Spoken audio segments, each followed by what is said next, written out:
नमस्कार, लोकसभा टीवी में आपका स्वागत है। मैं हूं प्रियंका। खबरों में आगे बढ़ेंगे मगर उससे पहले सुर्खियों पर एक नजर।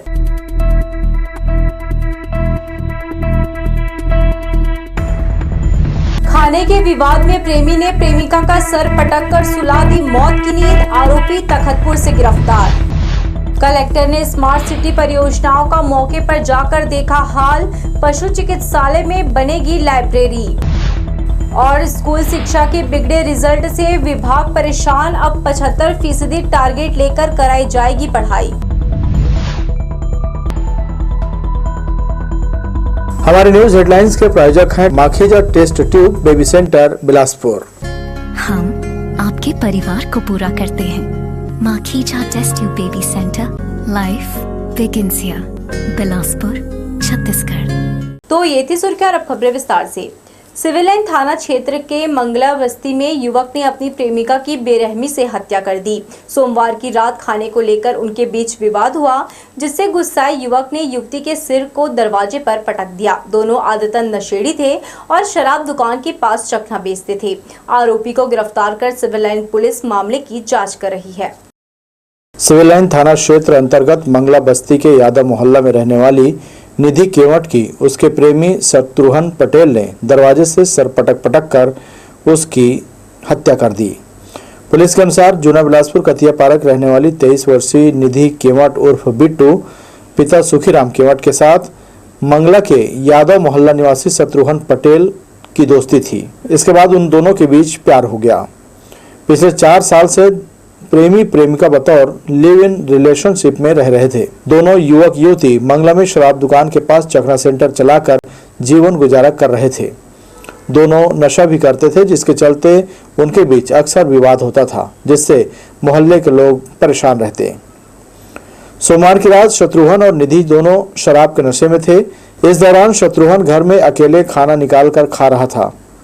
निधि ने उसे खाना नहीं देने और अकेले खाना खाने को लेकर विवाद शुरू किया। देखते ही देखते दोनों के बीच विवाद इतना बढ़ा कि हाथापाई शुरू हो गई। इस दौरान शत्रुघ्न गुस्से में आ गया और निधि को जोरदार धक्का दिया, जिससे उसका सिर दरवाजे से जा टकराया। इसके बाद उसने दरवाजे से उसका सिर पटक कर लहूलुहान कर दिया। इस वारदात के बाद शत्रुघ्न अपनी खून से लथपथ निधि को जमीन से उठाकर बिस्तर में लिटा दिया। उसकी मौत हो जाने का एहसास होते ही दरवाजा बंद कर वह फरार हो गया।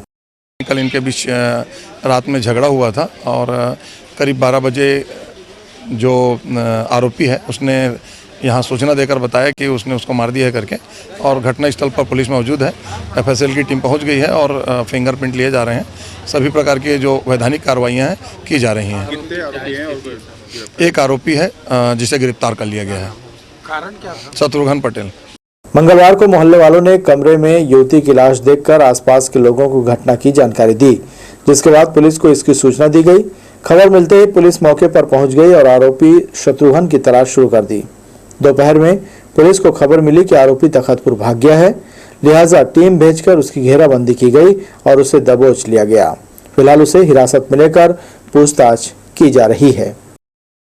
लोकसभा टीवी के लिए कैमरामैन जयेंद्र गोले के साथ भूपेंद्र सिंह राठौर की रिपोर्ट।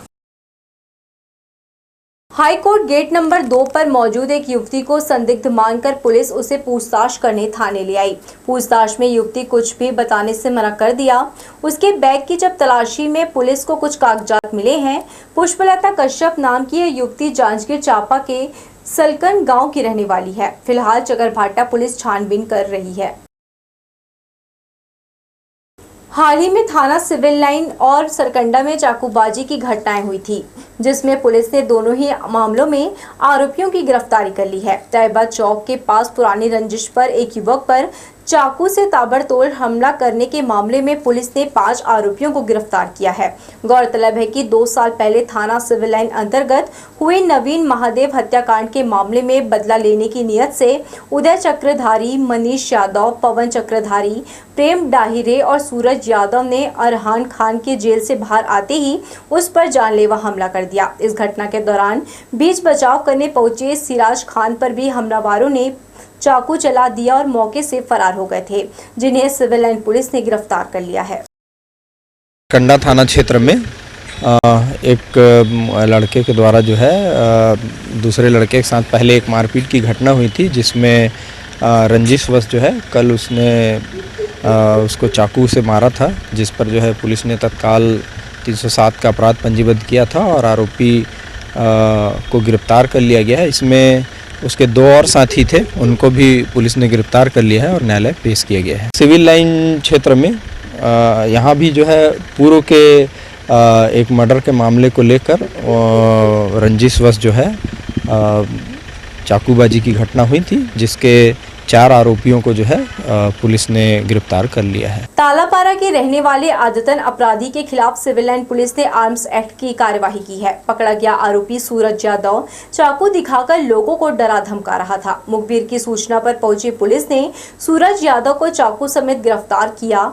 आरोपी के खिलाफ छेड़खानी और आर्म्स के कई मामले पहले भी थाने में दर्ज हैं। छत्तीसगढ़ राज्य ग्रामीण बैंक की बेलतरा शाखा में अज्ञात चोरों ने शटर तोड़कर अंदर प्रवेश किया। हालांकि वे अपने मकसद में कामयाब नहीं हो पाए, लेकिन उन्होंने बैंक में रखे सामान को नुकसान पहुंचाया है। मंगलवार सुबह बैंक शाखा का शटर लोगों ने खुला पाया। इतनी सुबह बैंक कभी नहीं खुलता है, इसलिए लोगों को संदेह हुआ। तुरंत इसकी सूचना रतनपुर पुलिस को दी गई। मौके पर पहुंची पुलिस ने बैंक के अंदर लगे सीसीटीवी की जांच की तो पता चला कि सोमवार की रात बैंक के शटर को तोड़कर 2 लोग अंदर आए थे, जिन्होंने लॉकर को भी तोड़ने का प्रयास किया, लेकिन उसमें सफल नहीं हो पाए। घटना की सूचना पाकर ग्रामीण एडिशनल एसपी अर्चना झा मौके पर पहुंची। डॉग स्क्वाड और फॉरेंसिक टीम ने मामले में सुराग ढूंढने की काफी देर तक कोशिश की। फिलहाल पुलिस ने जांच का खुलासा नहीं किया है।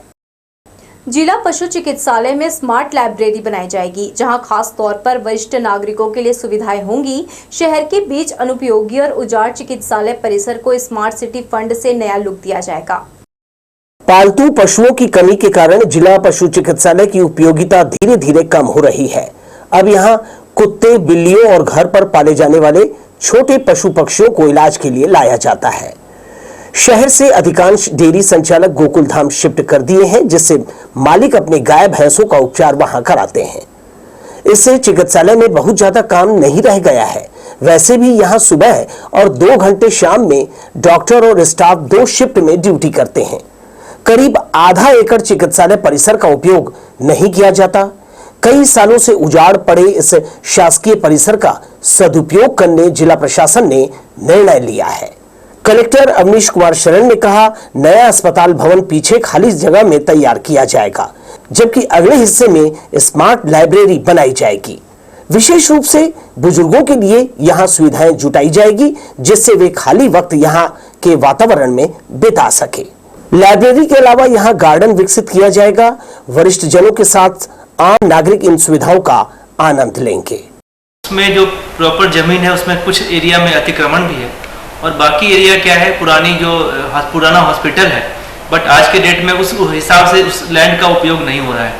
तो इसमें एक हम लोग लाइब्रेरी बनाने की प्लानिंग कर रहे हैं। जो सामने का एरिया है वहाँ पे लाइब्रेरी बने, जिससे कि स्पेशली उनके लिए जो वृद्ध जन है, जिनके पास कोई बैठने का और पढ़ने का कोई ऐसा जगह नहीं है, वहाँ पे हम फ्रंट में लाइब्रेरी बनाएंगे। और पशु चिकित्सालय की जो सामने की चीज़ें हैं, सामने की जो जर्जर भवन है, उसको तोड़ के हम पीछे की तरफ पशु चिकित्सालय के लिए भी भवन बनाएंगे।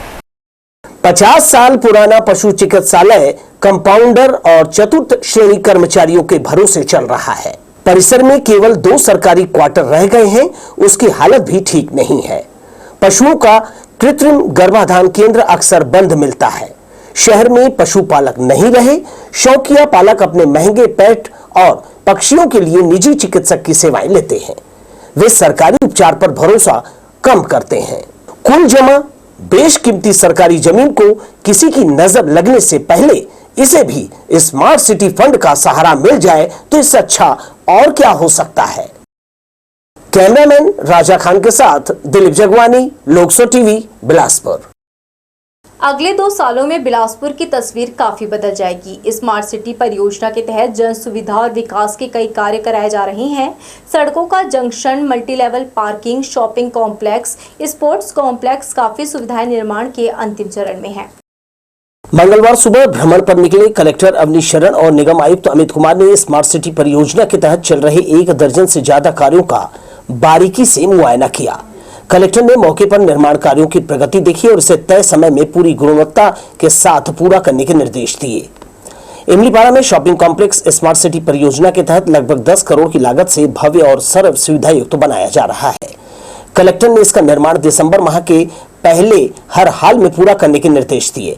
उन्होंने बताया कि यहां शॉपिंग कॉम्प्लेक्स और सड़क बन जाने से शहरवासियों को ट्रैफिक की समस्या से निजात मिलेगी। शॉपिंग कॉम्प्लेक्स बनने तक व्यापारियों का व्यवस्थापन पुराना बस स्टैंड में किया जा रहा है। इसके बाद कलेक्टर ने automated multi level shuttle type car parking का निरीक्षण किया। यह छत्तीसगढ़ में पहली automated multi level car parking होगी। पुराना बस स्टैंड में 12 करोड़ 60 लाख रुपए की लागत से बनाए जा रहे मल्टी लेवल कार पार्किंग की खास बात यह रहेगी कि लिफ्ट के जरिए कार ऊपरी मंजिल में ऑटोमेटिक पार्क हो जाएगी। इसके बाद निरीक्षण के क्रम में पुराना बस स्टैंड के पास कश्यप कॉलोनी में 7 करोड़ 59 लाख रुपए की लागत से बनाए जा रहे नाले का जायजा लिया। नाले को जवाली नाले से जोड़ा गया है। अब इसके ऊपर ढलाई कर सड़क बनाया जा रहा है। इस नाले से विद्यानगर बस स्टैंड, निराला नगर, कश्यप कॉलोनी, तेलीपारा समेत 12 वार्डों में बारिश में जल भराव की समस्या दूर होगी। कलेक्टर ने यहां रात में भी काम चालू रखने के निर्देश दिए। प्रमुख रूप से जो बस स्टैंड का इलाका है जिसमें इमलीपारा रोड है उसका सौंदर्यीकरण हो गया। बस स्टैंड में पार्किंग का जो काम चल रहा है वो हो है। इसके साथ साथ जो आपका रिवर व्यू रोड है इसके पैरेलल जो अपना चौपाटी बन रहा है उसका इंस्पेक्शन किया गया है। और एक जो हमारी प्रमुख योजना है बृहस्पति बाजार जो सब्जी मार्केट है उसकी शिफ्टिंग की है और वहाँ पे मल्टी लेवल जो सब्जी मार्केट है वो बनाना है। इसमें शॉपिंग कॉम्प्लेक्स भी होगा। तो ओवरऑल हमने देखा है और बीच में आचार संहिता के कारण काम थोड़े से स्लो हो गए थे, बट फिर से एक बार रफ्तार से इसको कहा गया है करने के लिए।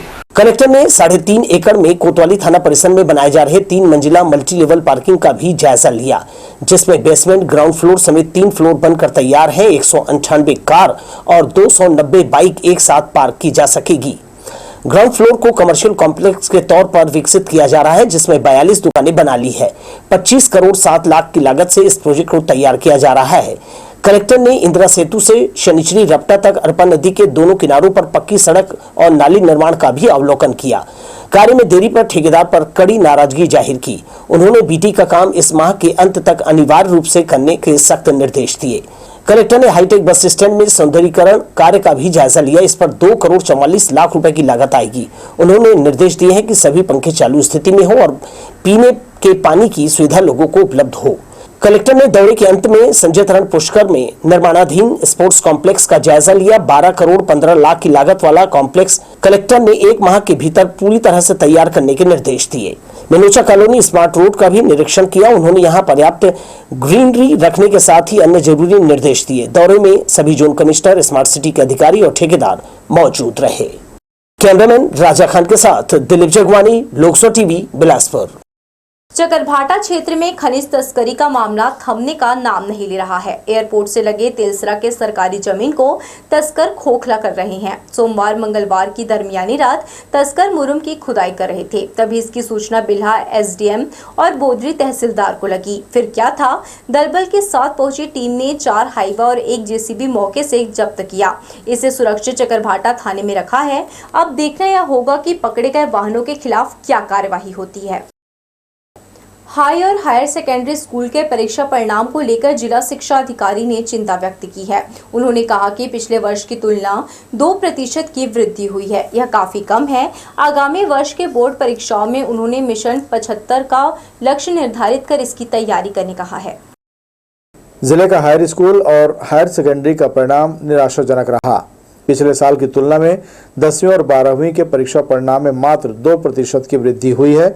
जिले में 104 हाई स्कूल और 119 हायर सेकेंडरी स्कूल हैं। जिला शिक्षा अधिकारी टीआर साहू ने कहा कि सत्र 2024-25 के परीक्षा तैयारियों को लेकर प्राचार्यों की बैठक ली जाएगी और मिशन 75% को लेकर काम किया जाएगा।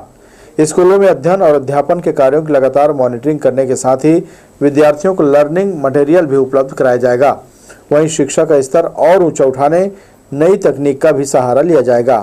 प्राचार्यों की बैठक लेकर उनको कहा था कि पिछले वर्ष से निश्चित रूप से ज़्यादा आना चाहिए रिजल्ट, उसके संबंध में कार्य करें। तो इस वर्ष मात्र 2% ही बढ़ पाया पिछले वर्ष से, जो निराशाजनक है। और निश्चित रूप से अगले वर्ष हम मिशन 75 चलाएंगे जिसमें हम अलग अलग योजना के रूप में कुछ स्कीम बना रहे हैं, तो संचालित करेंगे। शिक्षा विभाग कागजों के आंकड़ों में खेल करता है। स्कूलों में छात्र छात्राओं को जो बुनियादी सुविधाएं मिलनी चाहिए उससे वह वंचित रहते हैं। यही कारण है कि जिसका असर परीक्षा परिणाम में भी देखने को मिलता है। बहरहाल जिला शिक्षा अधिकारी ने मिशन 75 का जो लक्ष्य रखा है उसे दिशा देने में वह कितना सफल हो पाते हैं, देखने वाली बात होगी। लोकसभा टीवी के लिए आशीष मौर्य की रिपोर्ट। गर्मी की छुट्टियों में स्कूल शिक्षा विभाग समर कैंप का आयोजन कर रहा है। बेहतराई स्टेडियम में 22 मई से 10 जून तक जिले के 200 स्कूली बच्चे इस कैंप में शामिल होंगे। दरअसल कैंप का उद्देश्य मनोरंजन के साथ साथ स्वस्थ वातावरण में बच्चों के भीतर छिपी प्रतिभा को उभारना और उनमें आत्मविश्वास को बढ़ावा देना है। स्कूल शिक्षा विभाग ने बच्चों में रचनात्मकता के लिए सकारात्मक व नवाचार पहल किया है। सरकारी स्कूल में पढ़ने वाले 200 बच्चों का चयन समर कैंप के लिए किया गया है। 22 मई से 10 जून तक आयोजित कैंप में चित्रकला, गायन, वादन, निबंध, कहानी लेखन, हस्तलिपि लेखन, नृत्य, खेलकूद, अपने गांव और शहर का ऐतिहासिक परिचय जैसी गतिविधियां आयोजित की जाएंगी। कैंप सुबह 7 बजे से 9 बजे तक आयोजित होगा। जिला शिक्षा अधिकारी TR साहू ने कहा कि यह कैंप बच्चों के बौद्धिक विकास के साथ साथ उनके शारीरिक विकास के लिए बहुत ही लाभकारी है। ये समर कैंप 22 मई से 10 जून तक आयोजित किया जा रहा है। मुख्य रूप से कलेक्टर महोदय के सब दिशा निर्देश पर उनके मार्गदर्शन से कार्यक्रम आयोजित किया जा रहा है। इसमें हम पूरे जिले से चारों विकासखंड से आवेदन मंगाए हैं विकासखंड शिक्षा अधिकारी के माध्यम से, और 200 का टारगेट अपन लेकर चल रहे हैं, इसलिए 50-50 का एवरेज में मंगाए हैं, जिसमें से 50 PM श्री विद्यालय के लिए हैं और 150 विद्यार्थी हैं जो अन्य स्कूल से बुलाए हैं।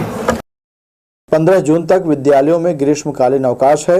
विभाग का यह अनूठा पहल बच्चों को खूब प्रभावित करेगा। 20 दिनों के समर कैंप में सांस्कृतिक आयोजन भी किए जाएंगे। लोकसभा टीवी के लिए बिलासपुर से आशीष मौर्य की रिपोर्ट। राइट टू एजुकेशन के लिए लॉटरी निकाल ली गई है। बिलासपुर जिले के विभिन्न स्कूलों की 4,558 सीटों में से 3,609 का आवंटन किया गया है। 1 जून से 30 जून तक प्रवेश की प्रक्रिया चलाई जाएगी। शिक्षा का अधिकार के तहत चयनित छात्र छात्राओं के दस्तावेज परीक्षण के बाद उन्हें प्रवेश दिया जाएगा। जिला शिक्षा अधिकारी कार्यालय में भी सूची चस्पा की गई है। वहीं प्रवेश के लिए हेल्पलाइन डेस्क भी बनाए गए हैं। बच्चे का सूची पर तैयार करेंगे और प्रवेश लेना प्रारंभ कर देंगे बच्चे लोग हम। और उसी प्रकार से RT में भी लॉटरी सिस्टम हो गया है हमारे ज़िले का। कल लॉटरी निकला राज्य में DPI में, तो हमारे ज़िला का था कल लॉटरी में। तो जो छात्र चयनित हुए हैं उनका प्रवेश 1 जून से 30 जून तक लिया जाएगा। बढ़ेंगे हम खबरों की ओर, मगर इससे पहले सुर्खियों पर एक नजर।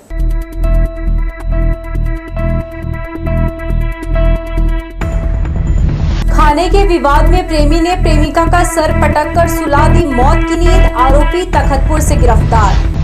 कलेक्टर ने स्मार्ट सिटी परियोजनाओं का मौके पर जाकर देखा हाल। पशु चिकित्सालय में बनेगी लाइब्रेरी। और स्कूल शिक्षा के बिगड़े रिजल्ट से विभाग परेशान। अब 75% टारगेट लेकर कराई जाएगी पढ़ाई। हमारे न्यूज हेडलाइंस के प्रायोजक हैं Makhija test tube baby centre Bilaspur. हम आपके परिवार को पूरा करते हैं। Makhija test tube baby centre, life begins here, Bilaspur, Chhattisgarh. अंग्रेजों के जमाने से चले आ रहे कई कानून में बदलाव किया गया है। नया कानून 1 जुलाई से लागू होगा। नए कानून की बारीकियां समझने के लिए थानेदारों की क्लास लगाई जा रही है। मंगलवार को IG कार्यालय में जिले भर के थानेदारों ने ऑनलाइन क्लास में नए कानून की जानकारी ली। हाल ही में वर्षों से चले आ रहे कानून में संशोधन किया गया है। 1 जुलाई से संशोधित कानून लागू हो जाएगा। इसके लिए पुलिस मुख्यालय की ओर से थानेदारों के साथ साथ विवेचना अधिकारियों के लिए ऑनलाइन क्लास लगाई जा रही है। IG कार्यालय के कॉन्फ्रेंस हॉल में जिले भर के थानेदारों और पुलिस लाइन में पदस्थ निरीक्षकों और विवेचना अधिकारियों के लिए क्लास लगाई जा रही है। 6 दिन तक चलने वाले इस प्रशिक्षण कार्यक्रम का सोमवार को DGP अशोक जुनेजा ने उद्घाटन किया। प्रशिक्षण के दूसरे दिन भी IG कार्यालय में नए कानून के बारे में उपस्थित पुलिस के अधिकारियों को ट्रेनिंग दी गई। क्लास में नए कानून के संबंध में नेशनल लॉ यूनिवर्सिटी के विशेषज्ञों ने जानकारी दी। बिलासपुर रेंज के आईजी संजीव कुमार ने बताया कि प्राथमिक चरण में थानेदारों को इस क्लास में शामिल किया गया है। नए कानून लागू होने के बाद भारतीय दंड संहिता, आपराधिक प्रक्रिया संहिता और भारतीय साक्ष्य अधिनियम में भी बदलाव होंगे। नए कानून 1 जुलाई 2024 से लागू किए जाने हैं। प्रदेश स्तर पर प्रशिक्षण सत्र आयोजित किया गया है, जिसमें सभी जिलों से और सभी कार्यालयों से जो विवेचना अधिकारी हैं, बिलासपुर रेंज के भी 8 जिलों से जो अधिकारी हैं वो इस प्रशिक्षण सत्र में शामिल हो रहे हैं। कल इस सत्र की शुरुआत हुई। आज इस सत्र में भारतीय साक्ष्य अधिनियम के तहत प्रशिक्षण दिया गया। कल और परसों BNS और BNNS के तहत जो प्रशिक्षण है वो दिया जाएगा। केंद्र सरकार ने नए कानून को लेकर 23 फरवरी को नोटिफिकेशन जारी किया है। इसके अनुसार पूरे देश में 1 जुलाई को 3 नए कानून लागू कर दिए जाएंगे, जिसके बाद संशोधित कानून के तहत ही जुर्म दर्ज किए जाएंगे। इसके लिए थानेदारों को प्रशिक्षण दिया जा रहा है। लोकसभा टीवी के लिए कैमरामैन जयेंद्र गोले के साथ भूपेंद्र सिंह राठौर की रिपोर्ट। रेलवे अस्पताल के मार्ग में एक्सपायरी डेट की भारी मात्रा में दवाइयां पाई गई। यह दवाइयां किसके द्वारा फेंकी गई है, इसकी जानकारी आसपास के लोगों को भी नहीं है। इस तरह खुले में दवाइयां फेंके जाने से संक्रमण फैल सकता है। जब इसकी जानकारी रेलवे अस्पताल प्रबंधन को लगी तो उन्होंने इसकी सूचना सबसे पहले औषधि विभाग को दी। वहीं RPF को भी इसकी जानकारी दी गई। मौके पर पहुंचे औषधि विभाग के निरीक्षक ने दवाओं को चेक किया तो पता लगा कि दवाइयां कालातीत हो गई है, जिसके बाद उन्होंने पंचनामा बनाकर दवाओं को इकट्ठा कर उसे डिस्पोज करने भेज दिया। कुछ अज्ञात व्यक्तियों द्वारा रेलवे हॉस्पिटल के नज़दीक में एक्सपायरी मेडिसिन को डंप किया गया है, तो उसकी जांच करने मैं यहाँ पे आया था। मैं जब देखा तो सब एक्सपायरी मेडिसिन है, तो इसका क्या स्टॉक है पूरी जानकारी मैं पंचनामा में लिख रहा हूँ। इसके अलावा इसकी विवेचना आगे की जाएगी। बाकी चूंकि ये एक्सपायरी है तो इसको बायोडिग्रेडेबल वहाँ भेजा जाएगा। लोको शेड के सामने धरना प्रदर्शन करने के बाद भी जब हल नहीं निकला तो ऑल इंडिया लोको रनिंग स्टाफ ने सीनियर डी कार्यालय परिसर में जमकर हंगामा किया। हंगामा करने वाले रेलवे के सारे कर्मचारी यह भूल गए कि वर्तमान समय में आदर्श आचार संहिता लागू है। बावजूद इसके नियम कायदों की धज्जियां उड़ाकर सीनियर डी कार्यालय में जमकर नारेबाजी की। इतने से काम नहीं बना तो सभी अपने उच्च अधिकारियों को अपशब्द बोलने से भी नहीं चुके, जबकि यहाँ RPF और सिटी पुलिस के जवान बड़ी संख्या में तैनात थे जो केवल तमाशा देख रहे थे। ऑल इंडिया लोको रनिंग स्टाफ की ओर से लंबे समय से सभी लोगों कैब वातानुकूलित करने, SDF एवं टूल्स किट लगाने, लोको कैब में LP, ALP और निरीक्षक के लिए आरामदायक सीट लगाने के अलावा प्रसाधन की सुविधा देने की मांग की जा रही है। न्यायधानी की सड़कें दिखने में भले ही चकाचक लग रही हैं, लेकिन भीतर खोखला है। ये हम नहीं रिवर व्यू से सनिचरी मार्ग को जोड़ने वाले गड्ढे बयां कर रहे हैं। स्थानीय लोगों ने बताया कि निगम के इस गड्ढे में स्लैब नहीं थी, जो कुछ महीने पहले चोरी हो गई, जिसके बाद यहाँ एक छोटा स्लैब लगाया गया है, जिसमें बाइक सवार गिरकर घायल हो रहे हैं और वहीं ई-रिक्शा जैसी गाड़ियों के चक्के फंस जा रहे हैं। मोहल्ले वासियों ने ये भी कहा कि यहाँ की स्ट्रीट लाइट हमेशा बंद रहती है, जिससे वे परेशान है, क्योंकि रात के समय ये गड्ढा दिखाई नहीं देता जिसमें किसी की जान जा सकती है। यहाँ पर गड्ढा नगर निगम के द्वारा किया गया था। यहाँ का स्लैब चोरी हो चुका था, तो उसकी जगह में ये लाके लगाया गया। यहाँ आए दिन हादसे होते रहते हैं और आए दिन बाइक वाले ही गिरते हैं, बुजुर्ग से लेके बच्चे तक सब, और ई-ऑटो भी फंस जाती है। यहाँ पे जो गड्ढा है ना साइड में, उसमें कुछ तो करना पड़ेगा, क्योंकि उसमें बाइक के चक्के घुस जाते हैं आए दिन। ई-रिक्शा ऑटो वाले भी फंस जाते हैं। रात की क्या दिखता नहीं, लाइट में यहाँ पे थोड़ा दिक्कत जाती है, और उसमें आए दिन गाड़ियाँ पलट जाती हैं। लेडीज़ लड़कियों की गाड़ियाँ भी गिर जाती हैं, तो उसमें दुर्घटना हमेशा बने रहता है। और लाइट भी हमेशा शाम के यहाँ बंद रहती है। कभी काल धोखे से जल गई तो जल गई, नहीं तो शाम के हमेशा लाइट यहाँ बंद रहती है। शहर के भीतर अरबा नदी के तटीय क्षेत्र में स्मार्ट सिटी प्रोजेक्ट के तहत सड़क का निर्माण कराया जा रहा है, जिसमें काम अब भी अधूरा है। काम को आधा अधूरा कर छोड़ देने से उसमें लगे मटेरियलों की चोरी होने लगी है। लोगों ने बताया कि गोड़पारा क्षेत्र के सड़क का निर्माण कार्य पिछले 5 वर्षों से चालू हो गया है, लेकिन निगम के ढीले कार्य प्रणाली के चलते इसे अब तक पूरा नहीं किया जा सका है। यही कारण है कि इसमें लगे मटेरियल की चोर चोरी कर ले जा रहे हैं। वहीं चाटापारा क्षेत्र की सड़कों की बात करें तो निर्माण कार्य चल रहा है। न्यायधानी के वार्ड नंबर 49 में श्री राम निवास एम्पायर द्वारा प्लाटिंग किया जा रहा है। मोहल्ले वासियों ने लोकसभा टीम को बताया कि यह प्लाटिंग अवैध रूप से किया गया है, जहां बोर्ड में फर्जी नंबर दिखाया गया है और साथ ही सरकारी जमीन पर भी रोड निकाल दिया गया है। जब लोकसभा की टीम ने इस विषय में बात करने बोर्ड में लिखे नंबर में कॉल कर संपर्क किया तो उन्होंने बात को घुमाते हुए गुमराह किया। इस तरह के कारनामे शहर में कई जगह किए जा रहे हैं। इस ओर जिला प्रशासन का कोई ध्यान नहीं है। तो ये थी हमारी लोकसभा टीवी की तमाम खबरें। अगले बुलेटिन में आपसे फिर होगी मुलाकात। तब तक के लिए पूरी टीम के साथ प्रियंका को दीजिए इजाजत। नमस्कार।